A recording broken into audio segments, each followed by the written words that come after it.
সালাম আমি যেভাবে দিয়েছি সুদূর কুষ্টিয়া থেকে অনেক পরিশ্রম করে এসে, আর আপনারা মাত্র স্বরূপদা থেকে এসে সালামের জবাব অতটা সুন্দর করে দেন নাই। কথা কর ঠিক ঠিক। আমি বুঝে নিয়েছি যে আমি আগে সালাম দিয়ে নেকিটা বেশি নিয়েছি, আপনারা মেনে নিতে চান না। সবাই আমাকে সালাম দেন তো। ওয়ালাইকুম আসসালাম ওয়া রাহমাতুল্লাহি ওয়া বারাকাতুহু। নেকি কিন্তু এখন সমান সমান। কথা কর ঠিক কিনা? কারণ নেকির জন্যই এত কিছু। কিয়ামতের দিন কি আমাদের কেউ একটা নেকি দেবে? নট এ সিঙ্গেল নেকি। একটা নেকি দিয়ে আমাদের কেউ সহযোগিতা করবে না। মৌলানা সাহেবরা বসে আছেন, আমরা অনেকে ভাই বলাই দেখাই যে ভাই অত লাস্টের নামার কোনো সাইড দি ভাই। কথা কর ঠিক কিনা? সেই জন্য মহান আল্লাহ তাআলা বললেন ইয়াউমা ইয়াফিরুল মারউ মিন আখি, ভাই আগে দৌড়ায় পালাবে। কথা কর ঠিক কিনা? ওয়া উম্মিহি ওয়া আবি, মার কাছে গেলে পেটা বলে কি যে আমার দুনিয়ায় বিয়ে হয়েছিল না। কথা কয় না। আব্বা তো দেবেই না, দুনিয়াতে মা মরে গেলে আব্বা তাওই হয়। কথা বলছেন না? তার মানে হলো কেউ আমাদের একটা নেকি দিয়ে সহযোগিতা করবে না। নেকি দরকার আছে না নাই? জোরে বলে। সেই ক্ষেত্রে সম্মানিত উপস্থিতি, কোরআনের মাহফিলে কোরআন থেকে আলোচনা হবে, কোরআনের তেলাওয়াত হবে। যেই মজলিসে যেই মাহফিলে কোরআনের তেলাওয়াত হয় না, সেই মাহফিলে বরকত হয় না। ঠিক কিনা বলেন? আমি আপনাদেরকে বলেছি ইনশাআল্লাহ উপস্থিতি দেখেন আগের থেকে পিছনে তাকান, বাড়ছে না কমছে? জোরে বলেন। বাড়ছে। আশা করা যায় বাড়বে, কিন্তু কপাল পোড়া তারা যারা আজকের এই মাহফিল থেকে চলে যাবে। কথা কর ঠিক কিনা? কিয়ামতের দিন হতে পারে আপনার আমল জিন্দেগি কোনো কিছু কবুল হলো না, মহান আল্লাহ তাআলা বলবে হে ফেরেশতা দেখো তো আমার এই বান্দাকে আমি আল্লাহ মাফ করে জান্নাত দেব। যে কোনো কোরআনের মাহফিলের আলোচনা শুনেছে এরকম কোনো কিছু আছে না। পৃষ্ঠা উল্টাতে উল্টাতে দেখে সবই করছে, ক্যাসিনো খেলেছে, গাঁজা খাইছে, মদ খাইছে। কথা কয় না? কিন্তু কোরআনের মাহফিলে নাই। হতে পারে এই স্বরূপদা পশ্চিম পাড়ায় 1 থেকে 1.5 ঘন্টা, খুব বেশি সময় না। মহিলাদের জন্য একটা আলোচনা নিয়ে আসছি যে মহিলাদের ভিতরে কে আগে জান্নাতে যাবে, যাতে মা বোনরা চলি না যায়। কথা কয় না?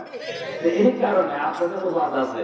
হতে কি কিন্তু পারে আজকের এই স্বরূপদার পশ্চিম পাড়ার কোরআনের মাহফিলে বসাটুকুন মহান আল্লাহ তাআলার কাছে ভালো লেগে যেতে পারে। জীবনের গুনাহ মাফ করে আল্লাহ জান্নাত দিতে পারে না পারে না? জোরে বলেন পারে না পারে না? সেই জন্য কথা হবে কোরআন থেকে। কথা বলেন ঠিক কিনা? আমার বন্ধুগণ, তাহলে সর্বপ্রথম আমরা শুকরিয়া আদায় করে নিছি মহান আল্লাহ তাআলার দরবারে, যিনি আমাদেরকে ওই চীন দেশের মতো আমাদেরকে করোনা নামক ভাইরাস না দিয়ে যেই দেশে মাথা উঁচু করে দাঁড়াতো, যেই দেশ বিশ্বের দরবারে এরকম করে অহংকার করে চলতো, উইগুর মুসলমান 10 লক্ষ মুসলমানকে এমন ভাবে নির্যাতন করেছে, আল্লাহ সহ্য করতে না পারে তাদেরকে করোনা নামক ভাইরাস দিয়েছে। ধরে বলেন ঠিক কিনা? আমরা তাদের জন্য দোয়া করি আল্লাহ তাদের হেদায়েত দিয়ে কোরআনের পক্ষের সৈনিক বানায় দিক। ধরে বলেন ঠিক কিনা? আর যদি হেদায়েত নসিবে না থাকে মহান আল্লাহ যা পারে করবে। কথা বলে ঠিক কিনা? আমাদেরকে যে সুস্থ রেখেছেন শুকরিয়া আদায় করবো কার?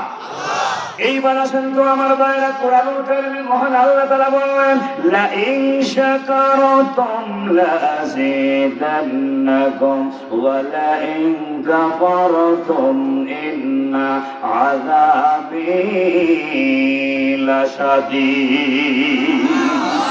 মহান আল্লাহ কোরআনুল কারীমের সূরা ইব্রাহিমে 7 নম্বর আয়াতে ঘোষণা করলেন, আমার কোরআনের আয়াতের তেলাওয়াত যেখানে শেষ হবে আপনারা জোরে করে আল্লাহু আকবার উচ্চারণ করবেন। বন্ধু, আমি 10টা করে নেকি কষ্ট করে তেলাওয়াত করব, আর আপনারা শুধু মনোযোগ দিয়ে শোনার কারণে আপনারাও 10টা করে নেকি পারে নিয়ে যেতে পারবেন।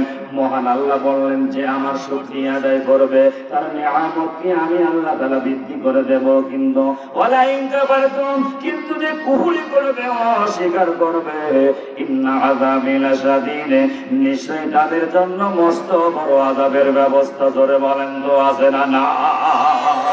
ও স্বরূপদা পশ্চিম পাড়াবাসী, একটু মনোযোগ দিতে হবে কোরআনের দিকে। কেন আপনি আল্লাহর শুকরিয়া আদায় করবেন না? আপনি আমি কি একটা বারের জন্য চিন্তা করেছি এই দেহের ভিতরে মহান আল্লাহ তাআলা কত সুন্দর সুন্দর জিনিস আল্লাহ তাআলা আমাদেরকে দান করেছেন, কিন্তু একটা বারের জন্য চিন্তা করলাম না, একটা একটা বারের জন্য কখনো আমরা ভেবে দেখলাম না। চিকিৎসা বিজ্ঞানীরা আমাদের দেহ সম্পর্কে তারা থিতিস করে সুন্দর একটা মেসেজ তারা দিয়ে দিয়েছেন। এই দেহের ভিতরে দুইটা প্রধানতম জিনিস রয়েছে, একটার নাম হলো কন্ট্রোল রুম, যেটাকে বলা হয় ব্রেন, আর একটার নাম হলো জেনারেটর, যেটাকে বলা হয় হার্ট। এই হার্টের দায়িত্ব হলো শরীরের বিভিন্ন জায়গায় রক্তগুলিকে পাঞ্চিং করা। ও বন্ধু, শরীরের নাড়ির ভিতরে চর্বি জমে থাকার কারণে রক্তগুলি পাঞ্চিং হতে সমস্যা হয়। এই মানুষগুলো কিন্তু একদিন প্যারালাইজড রোগী হয়ে যায়, আর প্যারালাইজড রোগীরা যদি বেঁচে যায় তাদেরকে কিন্তু বাইপাস করা লাগে। আমাদের দেশের বহু মানুষের বুক ফাঁড়া রয়েছে, বাইপাস করা রয়েছে। ও স্বরূপবাসী, একটা বারের জন্য খেয়াল করুন তো, শুকরিয়া আপনি কেন আদায় করবেন না? এই বাইপাসের দরকার হলে গরুর রোগ দিয়ে হবে না, এই বাইপাসের দরকার হলে ছাগলের রোগ দিয়ে হবে না।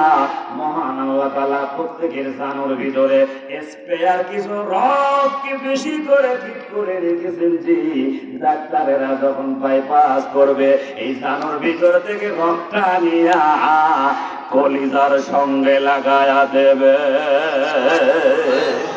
ও বন্ধু, খেয়াল করে এই দেহের ভিতরে আরো কত গুরুত্বপূর্ণ জিনিস মহান আল্লাহ তাআলা রেখেছেন। একটা রগের সঙ্গে যদি আর একটা রগ আপনি জোড়া লাগান, চিকিৎসা বিজ্ঞানীরা বলেছে ও বন্ধু, এই পৃথিবী 3 বার ঘুরে আসা যাবে। একটার সঙ্গে যদি আপনি একটা সারিবদ্ধভাবে রাখেন, 3 একর জমিন লাগবে তা সাজায় রাখতে। ও স্বরূপ দেবাজি, খেয়াল করো এই দেহের ভিতরে মহান আল্লাহ তাআলা এত গুরুত্বপূর্ণ একটা জিনিস রেখেছেন তার বান্দার জন্য। আর বান্দা অ্যাক্সিডেন্ট করে রক্তক্ষরণ হয়ে যাতে মারা না যায়, সেই জন্য প্রত্যেকের দেহের ভিতরে মহান আল্লাহ তাআলা 2.5 পাউন্ড রক্ত রিজার্ভ করে রেখে দিয়েছে। লিল্লাহ তাকবীর। এত সুন্দর নিয়ামতের জিনিস দেওয়ার পরে আমি আপনি যখন কৃতজ্ঞতা প্রকাশ না করবো, মহান আল্লাহ তাআলা আক্ষেপ করে বলতেছেন, কাইফা তাকফুরুন বিল্লাহি আকুনতুম আমওয়াতান ফাআহয়াকুম সুম্মা ইউমীতুকুম সুম্মা ইউহয়ীকুম সুম্মা ইলাইহি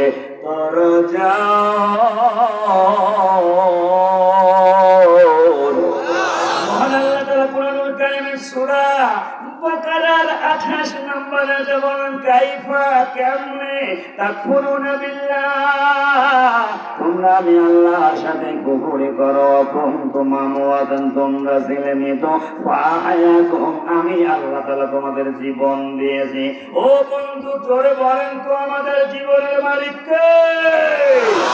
আমাদের বাঁচানোর মালিক কে? মহান আল্লাহ কুরআনুল কারীমের ভিতরে বলেন, আল্লাযী খালাকাল মাউতা ওয়াল হায়াতা লিয়াবলুয়াকুম আইয়ুকুম আহসানু আমালা ওয়া হুয়াল আজিজুল গফফার।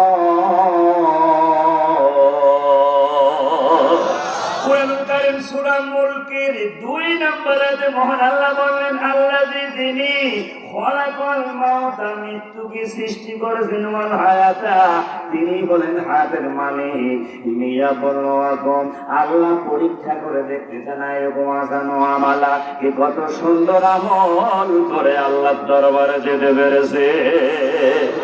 ও বন্ধু, খেয়াল করে আমরা যারা আজকে বসেছি এই স্বরূপদাবাসী, আমরা ইমানদার না তফাদার? তাহলে ইমানদার যারা, ইমানদারের কিছু গুণ দরকার লাগবে না? লাগবে না? ইমানদার হলে ও বন্ধু, তাদের কি, যাদের ইমানদার যারা, তাদের সম্পর্কে মহান আল্লাহ তাআলা বললেন, ইমানদার কখনো কোরআনের বিরোধিতা করবে না, ইমানদার থাকবে সব সময় কোরআনের পক্ষে কথা বলেন, ঠিক কিনা? মহান আল্লাহ বলেন, ইন্নামাল মুমিনুনা আল্লাযীনা ইযা যুকিরাল্লাহু ওয়াজিলাত কুলুবুহুম ওয়া ইযা তুলিয়াত আলাইহিম আয়াতুহু زادتهم إيمانا وعلى ربهم يتوكلون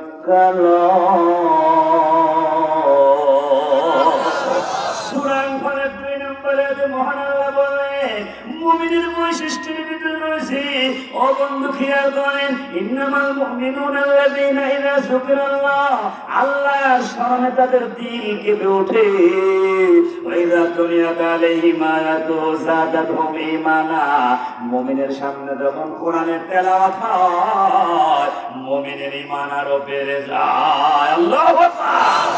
আর এই সমস্ত মুমিনেরা সবসময় ভরসা করে কার উপরে? আরো জোরে বলেন কার উপরে?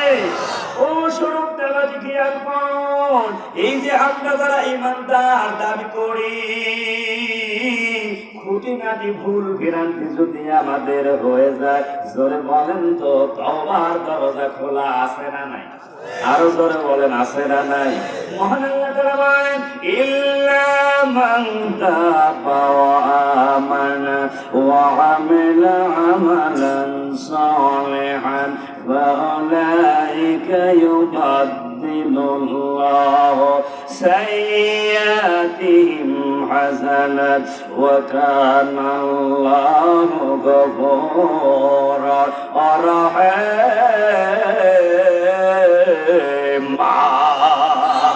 আল্লাহ তাআলা বলেন যে তওবা করবে ঈমান আনবে ফাউলাইকা ইউবাদদিলুল্লাহ যে ব্যক্তি তওবা করবে ঈমান আনবে ভালো কাজ করবে ফাউলাইকা ইউবাদদিলুল্লাহ আমি আল্লাহ তাআলা বদল করে দেব সাইয়্যাতিহিম হাসানা খারাপ কাজটাকে ভালোর সঙ্গে মিশায়া ওর গুনাহগুলোকে আমি আল্লাহ তাআলা সওয়াব বানায়া দেব। ও বন্ধু খেয়াল করে তাহলে ঈমানদারেরা জোরে বলেন তো ভয় করবে কার? আরো জোরে বলেন কার? মহান আল্লাহ কোরআনুল কারীমের ভিতরে বলেন ইয়া আইয়ুহাল্লাযীনা আমানু তাকুল্লাহা হাক্কা তুকাতিহি ওয়া লা তামুতুন্না ইল্লা ওয়া আনতুম মুসলিমুন। আল্লাহ তাআলা কোরআনুল কারীমের 3 নম্বর সূরা সূরাতুল আল ইমরানের 102 নম্বর আয়াতে বলে ইয়া আইয়ুহাল্লাযীনা আমানু এখানে ঈমানদারদের উদ্দেশ্য করে মহান আল্লাহ বলেছেন যেখানে কাফার শব্দ মহান আল্লাহ ব্যবহার করেছেন সেখানে কিন্তু কাফেরদের উদ্দেশ্যে মহান আল্লাহর মেসেজ কিন্তু যেখানে ইয়া আইয়ুহান নাস ব্যবহার করা হয়েছে এখানে হিন্দু বৌদ্ধ খ্রিস্টান না যারা বিধর্মী তার মানে হলো হে মানব মণ্ডলী হে লোক সকল কিন্তু এখানে মহান আল্লাহ তাআলা কাফেরদের উদ্দেশ্যে বলে না ইহুদি খ্রিস্টান না তাদের উদ্দেশ্যে বলে না ঈমানদারদেরকে স্পেশালি ডেকে মহান আল্লাহ তাআলা বলতেছেন ইয়া আইয়ুহাল্লাযীনা আমানু হে ঈমানদারগণ আমানুত্তাকুল্লাহ আমি আল্লাহকে ভয় করো হাক্কা তুকাতিহি ভয় করার মধ্যে কোনো ভয় করো ওয়ালা তামুতুন্না ইল্লা ওয়া আনতুম মুসলিমুন আর মুসলমান না হয়ে মারা যাও না জোরে জোরে বল সুবহানাল্লাহ। এই এর ইম্পর্টেন্স হলো ভয় করতে হবে কার? ভয় যে করলে আল্লাহ পুরস্কার দেয় খেয়াল করেন অর্ধ জাহানের খলিফা হযরত ওমর রাদিয়াল্লাহু তাআলা আনহু মসজিদে যেতেন কিন্তু তার সঙ্গে এক যুবক মসজিদে নামাজ আদায় করতে যেত এই যুবক একদিন ওই পথ দিয়ে যেতে যেতে একটা মহিলার সঙ্গে তার খারাপ সম্পর্ক হয়ে যায় একদিন এই যুবক ওই মহিলার পাল্টানে পড়ে ওই মহিলার বাড়ি পর্যন্ত চলে যায় ঘরের মধ্যে ডেকে নিয়ে যে এই মহিলাটাকে খারাপ প্রস্তাবনা দেয় কিন্তু যুবক ওই মহিলার কথা না শুনে আল্লাহর ভয়ে বেহুশ হয়ে পড়ে যায়। সুবহানাল্লাহ। ও বন্ধু খেয়াল করেন কিন্তু এই মহিলা থেকে যুবক যদি মারা যায় আমার তো বড় ক্ষতি হয়ে যাবে এই কারণে আর একটা মহিলাকে ডেকে এনে এই যুবককে কাঁধে করে এই যুবকের বাড়ির দরজার কাছে রেখে যায় দীর্ঘ সময় থাকার পরে রাতের তৃতীয়াংশে এই যুবকের বাবা দরজা খুলতেই দেখে ছেলেটা অজ্ঞান হয়ে পড়ে রয়েছে। যুবকের চোখে মুখে পানি ছিটা দেওয়ার কারণে যুবকের যখন হুঁশ ফিরল, যুবকের বাবা যুবককে বলতেছে, বাবা কত সময় তোমারে খুঁজেছি, তোমাকে তো পেলাম না, তুমি কোথায় গিয়েছিলে বাবা? এইবার ছেলেটা বলতেছেন, বাবা গো আমি ওই খারাপ মহিলার পালটানে পরে শয়তানের ওয়াসওয়াসায় আমি ওই মহিলার বাড়ি পর্যন্ত চলে গিয়েছি। মহিলা আমাকে খারাপ প্রস্তাবনা দিয়েছে, কিন্তু আমি পৃথিবীর কারোর ভয় না করে আল্লাহর ভয়ে আমি বেহুশ হয়ে পড়ে গিয়েছিলাম বাবা। তারপরে কি হয়েছে আমি তো জানি না। এই কথাটা বলার পরে যুবক আবার যখন বেহুশ হয়ে গেল, এই হুশ আর হলো না, বেহুশ আর হুশ ফিরল না। লোকজন তার গায়ে হাত দিয়ে দেখে ছেলেটা বেঁচে নাই, ছেলেটা মারা গিয়েছে। রাতের অন্ধকারে ছেলের কাফন করা হলো। ও বন্ধু, জানাজা দিয়ে দাফন করে কবরস্থ করে চলে এসেছে বাবা। হযরতে উমর সকালবেলা ফজরের নামাজের পরে ছেলেটার বাড়িতে চলে গেল। এই ছেলের বাবার কাছে বলতেছে, আপনার ছেলে কেন ফজরের নামাজে গেল না? ছেলেটার বাবা সব ঘটনা যখন খুলে বলল, তখন হযরতে উমর সাথীদেরকে বললেন, চলো আমি একটু এই ছেলের কবরের পাশে যে একটু জিয়ারত করব। এইবার হযরতে উমর সাথী সঙ্গীদেরকে নিয়ে ছেলেটার কবরের কাছে এসে বলতেছে যে আল্লাহর ভয়ে যে অপরাধ থেকে বেশি থাকে, মহান আল্লাহ তাআলা তার একটা না দুইটা জান্নাতের মালিক বানায়া দেয়। ও স্বরূপ দেওয়াছে খেয়াল করুন, ওই ছেলে ওই যুবকের কবর থেকে আওয়াজ আসতে লাগলো, আল্লাহ তাআলার ভয়ে আমি ওই অপরাধটা করে নাই, সেজন্য মহান আল্লাহ তাআলা আমাকেও দুইটা জান্নাতের মালিক বানায়া দিয়েছে। একটু জিকির করেন, লা ইলাহা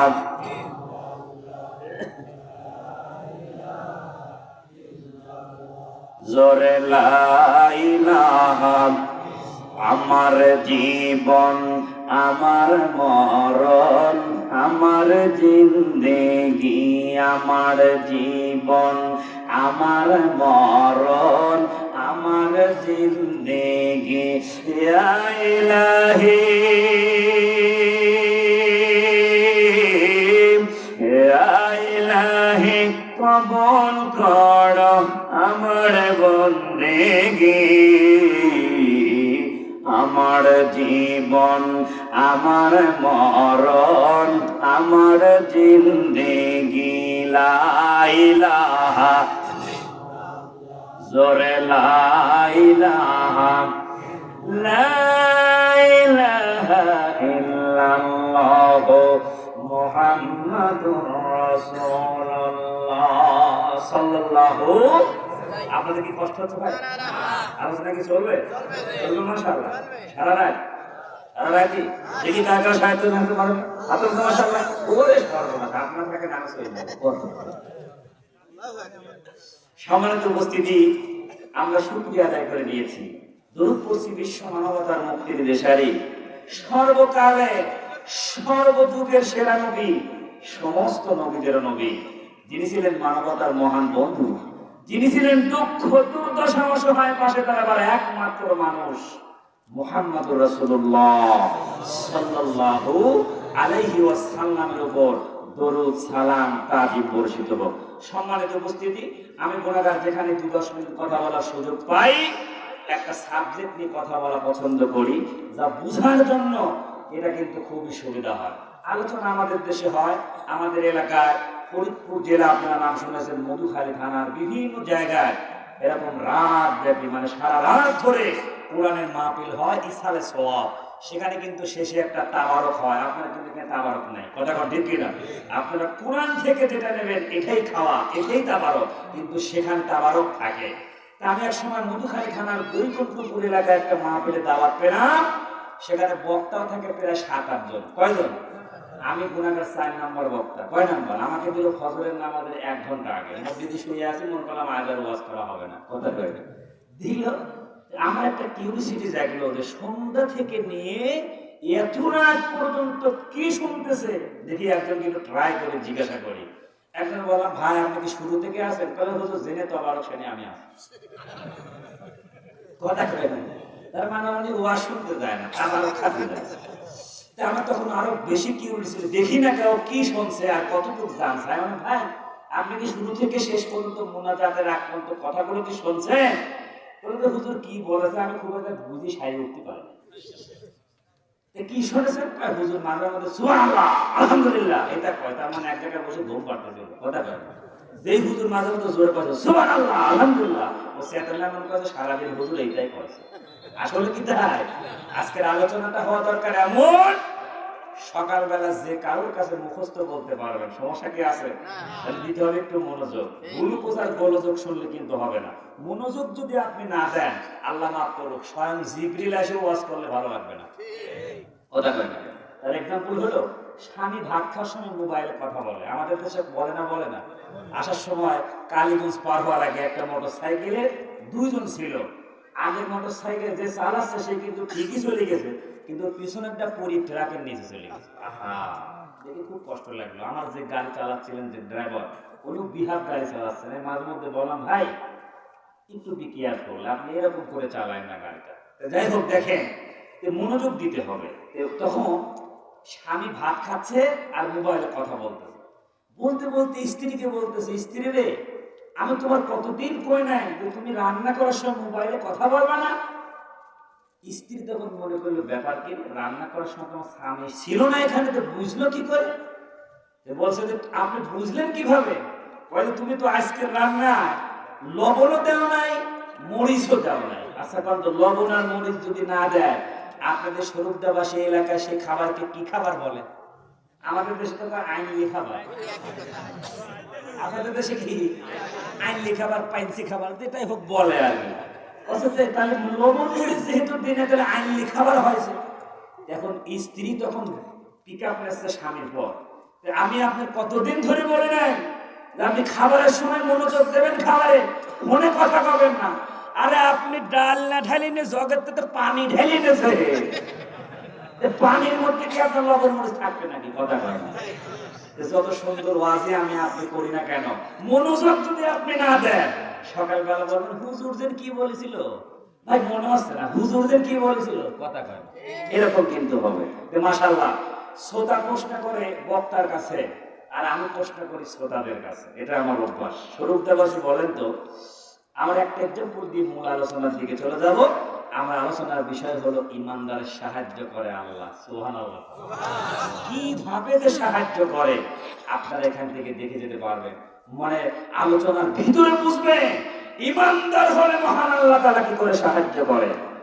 এইবার আসেন আমার ভাইরা, আপনারা বলেন তো, আমরা যারা আজকে পৃথিবীতে এখনো বেঁচে রয়েছি, নবীর তরিকায় উঠব মরণের আগে না পরে?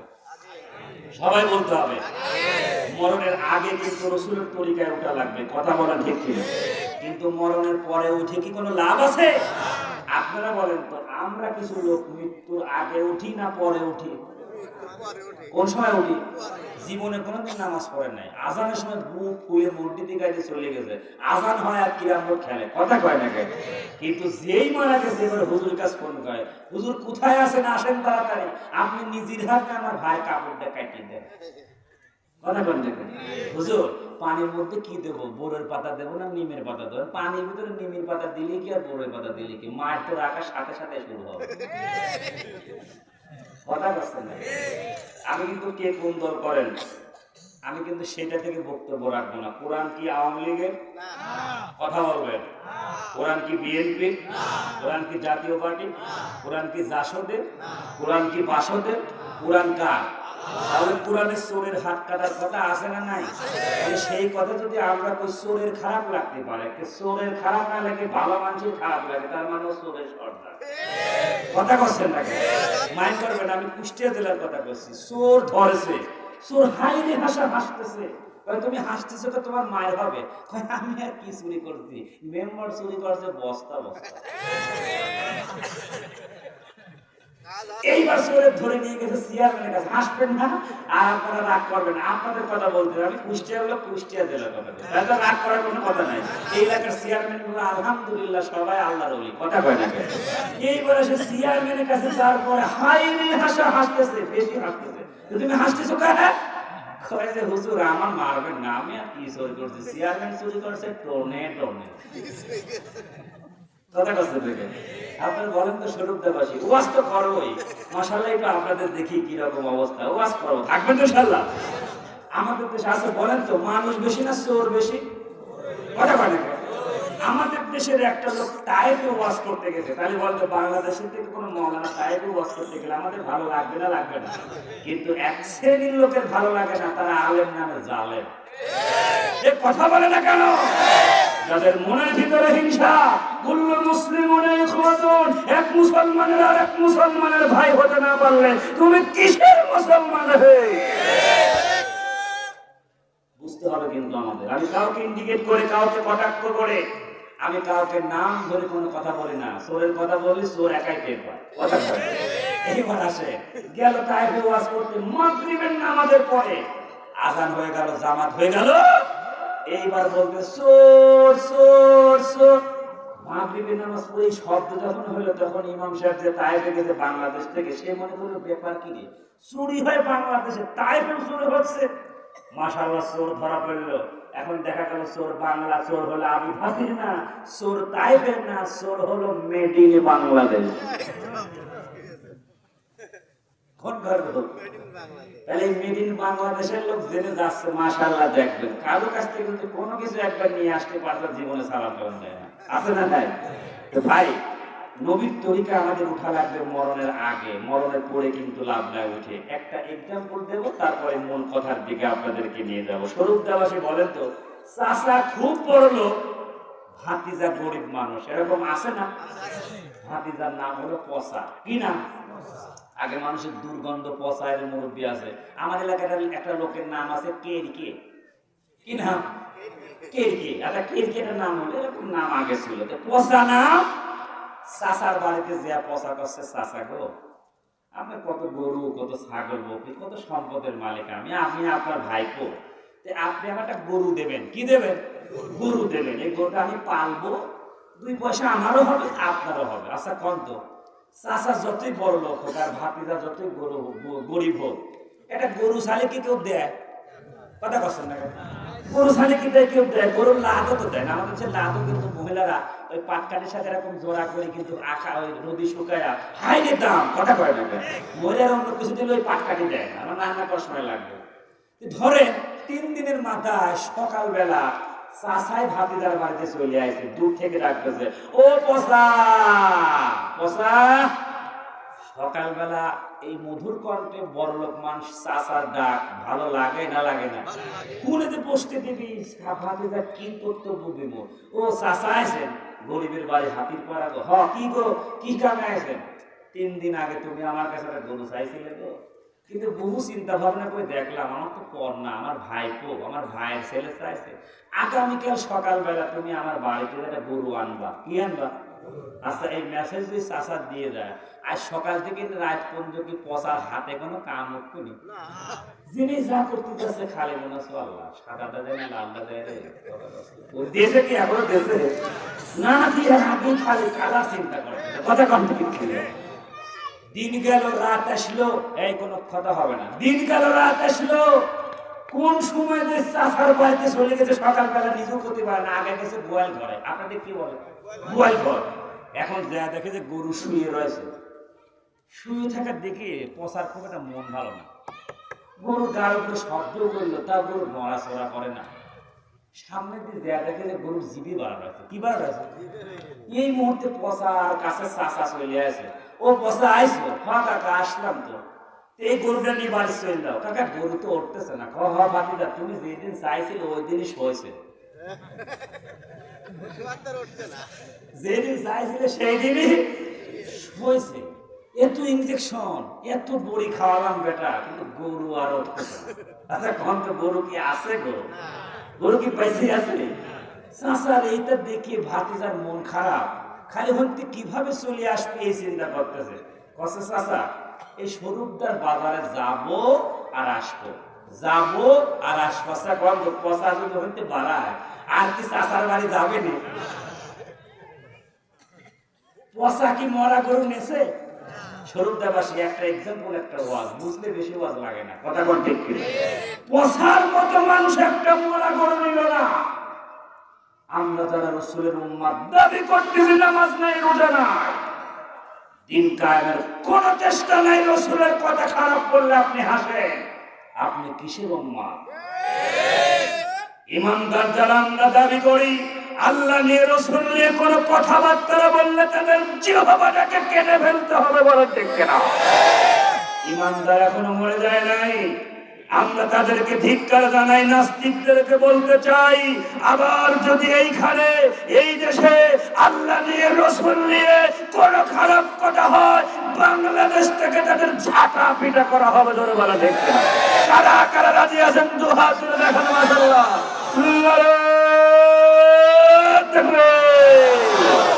বন্ধুগণ আমার খেয়াল করুন,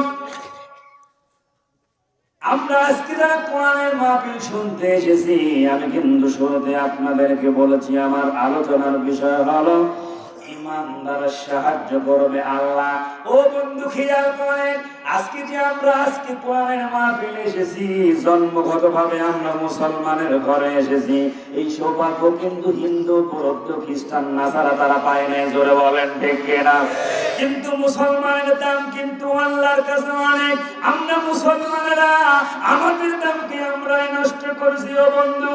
কিন্তু অন্য ধর্ম থেকে এই ধর্মে যদি আপনি আসেন, আপনারা কিন্তু অনেক কষ্ট মুজাহাদা করতে হবে ও বন্ধু। হেদায়েত নসিবে না থাকলে আপনি মুসলমান হতে পারবেন না। ভারতের একটা ঘটনা আপনারা শোনেন ও বন্ধু, মুসলমান হতে গেলে কত কষ্ট, কত মুজাহাদা করতে হয়। আর আমরা দাদা মুসলমান, বাবা মুসলমান, আমরা মুসলমান, আমাদের মুসলমানিত্ব হতে আমাদের কষ্ট করা লাগে নাই। এইবারে কিন্তু নাম হলো মহেশ চন্দ্রলাল শর্মা, বাবার নাম হলো সুন্দরলাল শর্মা, কুনাল, ভারত। ও বন্ধু, বাবা কাজকর্ম খুব বেশি ভালো জানে না, সেই জন্য বাড়িতে একটা মন্দির বানিয়েছে, সকাল সন্ধ্যা ওই বাবা মন্দিরে পূজা করে। এইবার আমার বাইরে খেয়াল করুন, মহেশ চন্দ্রলাল শর্মা তার মা বলল, বাবা মহেশ, যা বাবা তুই তাড়াতাড়ি করে যা, তোর সামনে 10ম শ্রেণীর পরীক্ষা রে বাবা, তুই একটু পূজা অর্চনা করে রাখ, তাহলে তোর পরীক্ষা ভালো হবে। এই কারণে পূজা করার জন্য কুলার উপরে যা যা দরকার মা সাজিয়ে দিয়ে মাথায় করে বাড়ি থেকে একটু দূরে হলো মন্দির। মহেশ বাড়ি থেকে পূজা করার জন্য পরীক্ষা যাতে ভালো হয়, এই কারণে মহেশ চলে আসতেছে পূজা মণ্ডপে। এখন এসে দেখে পূজা মণ্ডপে আগে কুকুর ঢুকে রয়েছে। কি ঢুকে রয়েছে? শুধু ঢুকেই রয় নাই, মনোযোগ দেন, কুকুর তার জিহ্বা দিয়ে দেবতার চোখ, কান, নাক, মুখ চাটিয়ে দিচ্ছে। মহেশ মনে করলো দেবতার কাছ থেকে আলাদা করে মনে হয় কিছু নেছে।